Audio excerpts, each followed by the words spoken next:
budaya semuanya, perkenalkan nama saya Deni Citra, saya dari Fakultas Ekonomi dan Bisnis Prodi Akuntansi Stambuk 2020. Setiap orang mempunyai tujuan hidup masing-masing yang berbeda antara manusia yang satu dengan manusia yang lain. Walaupun mempunyai tujuan yang berbeda-beda, tetapi ada satu tujuan yang sama, yaitu manusia sebetulnya ingin bahagia. Orang-orang yang mungkin kurang mempelajari Dhamma atau orang yang mungkin tidak bersimpati dengan Dhamma mengatakan Dhamma ini adalah ajaran yang pesimis. Karena isinya selalu tentang duka, bukannya tentang suka. Berbicara tentang suka adalah hal yang wajar. Ibarat orang berdagang ingin mencari keuntungan, jadi untung tidak usah dibahas karena memang itulah yang dicari. Tetapi kalau rugi, itu yang perlu diperbaiki. Demikian juga dalam kehidupan. Kita semua ingin bahagia, tetapi kalau kita mengalami kegagalan atau mengalami kesulitan di dalam mencapai tujuan, itulah duka. Dan itulah yang dibahas dalam agama Buddha agar menjadi suka kembali. Jadi, hidup ini di satu sisi adalah suka dan di sisi lain adalah duka. Agama Buddha mengajarkan agar hidup yang duka ini diproses sedemikian rupa sehingga bisa menjadi suka. Karena suka dan duka itu hanyalah permainan pikiran. Misalnya, duduk di tempat ber-AC bisa menimbulkan suka bagi orang yang senang, bisa juga menimbulkan duka bagi yang tidak tahan dingin. Inilah yang disebut suka dan duka karena permainan pikiran.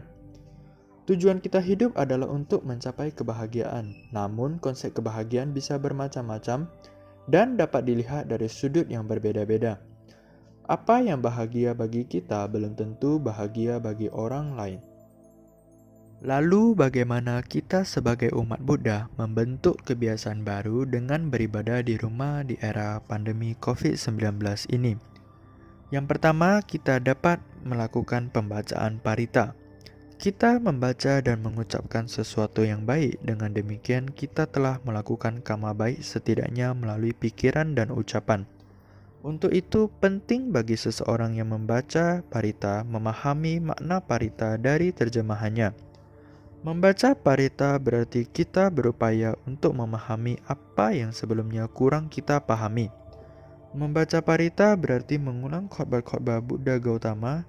Dengan demikian, kita telah melestarikan kelangsungan ajaran Buddha. Kemudian, kita dapat melakukan meditasi. Meditasi merupakan latihan untuk mendapatkan ketenangan pikiran dan tubuh yang nyaman. Walaupun hanya duduk diam dan tidak melakukan apa-apa, ternyata meditasi merupakan cara paling ampuh dalam mengatasi cemas dan stres. Manfaat meditasi tidak terbatas hanya pada kesehatan mental saja, tetapi pada kesehatan fisik juga. Kemudian kita dapat membaca buku Dhamma atau menonton video Dhamma. Di era digital saat ini sangatlah mudah untuk membaca buku Dhamma maupun mencari video-video ceramah dari para bhikkhu. Kita bisa mencarinya di website Buddhis, YouTube maupun media sosial. Selain membaca parita, bermeditasi, dan menonton video-video Dhamma, kita bisa jadikan momen ini sebagai family time. Kita bisa beribadah bersama di rumah dan meningkatkan kebersamaan bersama keluarga. Jika di vihara kita biasanya menghormat kepada bhikkhu sangha atau pandita, sekarang saatnya kita menghormat kepada keluarga dan orang tua. Apalagi saat ini kita sudah bekerja dan belajar dari rumah. Kemudian kita bisa berdana secara digital.